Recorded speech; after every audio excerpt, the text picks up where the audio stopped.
अस्सलाम वालेकुम दोस्तों, क्या हाल है जनाब? ठीक ठाक। आज मैं आपको जोड़े वाले कबूतरों के लिए जो मट्टी बना के रखते हैं उसके बारे में बताना चाहता हूँ। जो मादियाँ कच्चे अंडे देती हैं या अंडों से बंद हैं, उनके लिए ये बहुत ज़बरदस्त चीज़ है। आप इस्तेमाल कीजिए, इंशाल्लाह बहुत फ़र्क पड़ेगा। जी दोस्तों, 1 किलो कच्ची मट्टी जिससे ईंट बनाते हैं, 1 किलो कच्ची मट्टी और 1 अदद ईंट पुरानी हो जो, उसको तोड़ के उसका पाउडर बनाना है। आपने किसी छन्नी में छान के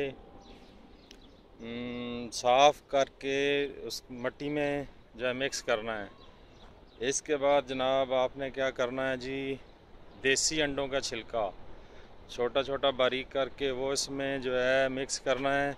समुद्री झाग वो अगर आपको मिले वो इसमें मिक्स करना है।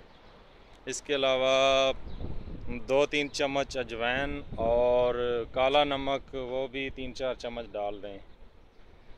इन तमाम चीज़ों को मिक्स करके किसी बर्तन में डाल के जोड़े वाले जो खुड्डे आपके वहाँ रख दें।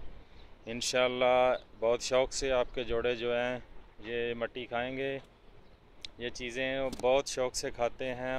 उनमें जो कैल्शियम की कमी है इंशाल्लाह ताला वो भी पूरी होगी।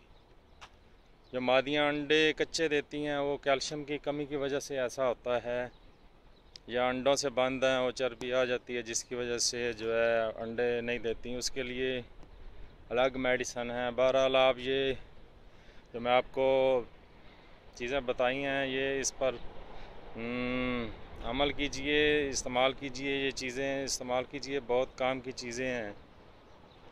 फिर एक दफ़ा जाते जाते बताऊंगा जी।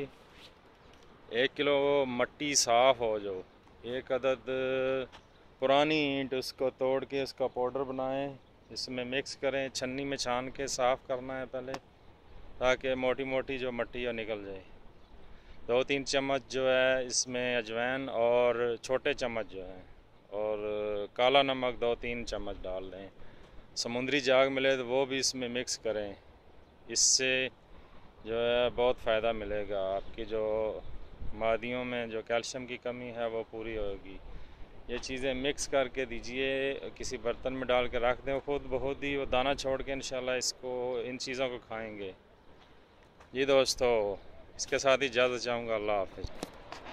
जाते जाते ये ज़रूर बताऊँगा कि मेरा यूट्यूब पे चैनल है बूटा फ़ारूक, सर्च करें और देखें, मैंने बहुत सी वीडियोस लगाई हैं। और सब्सक्राइब ज़रूर किया करें ताकि मैं जो भी नई वीडियो लगाऊँ आप दोस्तों तक पहुँच सके। ओके जी, अल्लाह हाफ़िज़।